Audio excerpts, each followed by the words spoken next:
Oh yeah, love that jazz. Hello, friends of Newcastle Presbytery. This year, we enjoyed our 12th annual beach retreat. This one was very special because we tapped our feet and worshiped to the beat of Presbybop, a spirited jazz quartet. The venue, Ocean City, Maryland, was a convenient drive for folks who usually have to rise at dawn to arrive in time for Presbytery meetings. We stayed at the Dunes Manor Hotel, where the food and service are top-notch, and the off-season room rates are easy on the pocketbook. The weather, on the other hand, could definitely have been improved. 2 years ago at our beach retreat, we had snow dunes. This year, we were greeted by a nor'easter named Riley. He tiptoed in, forecasting his arrival with a red, motley sky in the morning. Sailors, take warning. Before long, Riley was working up a full-throated roar. A sign leading onto the boardwalk via the back door announced that access was closed. Too much wind. If you wanted a closer look at the surf, you had to exit by the front door and walk around the building to the beach, where only a few hardy souls dressed for a tempest were willing to venture. Even the birds were struggling to make headway against almost hurricane-force winds. As for rain, there wasn't much, but the little we had blew sideways. In the midst of a presentation by Presbybop's leader, Bill Carter, we lost power. Our ever-resourceful administrator, Donna Scully, had light sticks and battery-operated candles at the ready. So the talk went on, though not the show. A retreat should include time for lazy gazing. Since we were confined to the indoors by the weather, there was plenty of time for that this year.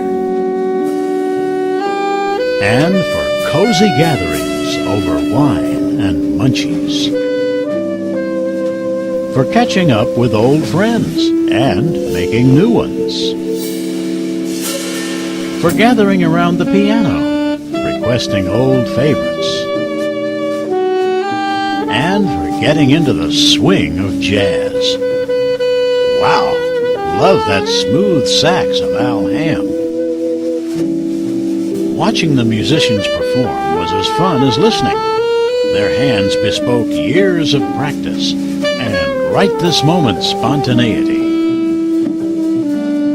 We enjoyed watching Joe Michaels play the bass. With a glance of his eye or a nod of his head, he would pass subtle signals from the quartet leader seated at the keyboard to the drummer.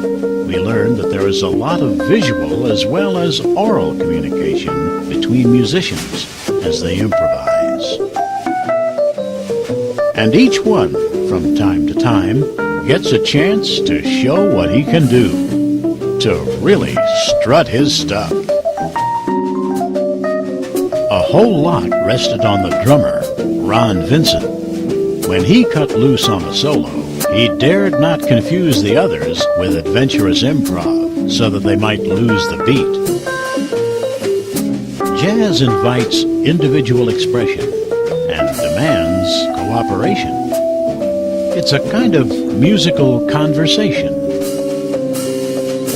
Bill Carter, the leader of Presbybop, spoke lovingly of jazz and related it to living in the spirit of Christ within a community of believers.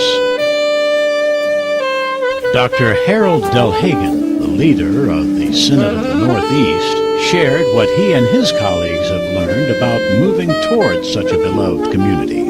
He said it takes brave confession of past mistakes and courage to try new ways. Our community, Newcastle Presbytery, is embarking on this very journey, so it was appropriate that we began with worship, a humble gathering to give thanks and pray for guidance going forward. then to allow the sweet, sweet spirit of that place to remain in us, to keep drawing us together, and to rejoice, always, always to rejoice. We then turned to business, somewhat wary of the very full docket before us and a tight schedule. But we managed to vote on 5 overtures, approve a generous donation to Presbyterian World Missions, and honor our retiring stated clerk, Bob Schminke, for his faithful service. Before all was said and done, we even had time to party, to dance and sing, to play pirates. Arr! And I'll raise you an arr! To concentrate, to meditate, and invite the Holy Spirit to ignite our spirits. Next year, we are very likely to return to this spot. We hope so. It's become a tradition, the very best Presbytery meeting of all, many say. But maybe we should pray for gentler weather this time?